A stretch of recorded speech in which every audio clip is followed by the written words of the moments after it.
The differential flow meter is the most common device for measuring fluid flow through pipes. Flow rates and pressure differential of fluids such as gases, vapors, and liquids are explored using the orifice plate flow meter. The differential flow meter, whether Venturi tube, flow nozzle, or orifice plate style, is an inline instrument that is installed between two pipe flanges. The orifice plate of the flow meter is comprised of a circular metal disc with a specific hole diameter that reduces the fluid flow in the pipe.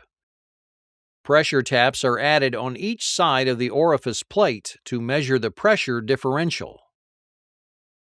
According to the laws of conservation of energy, the fluid entering the pipe must equal the mass leaving the pipe during the same period of time.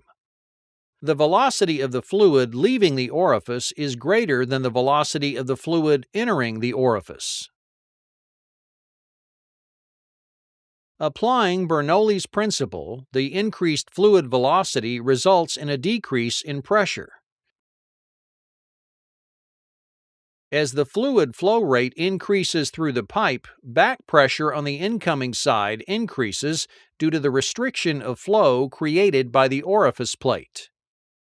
The pressure of the fluid at the downstream side of the orifice plate is less than the incoming side due to the accelerated flow.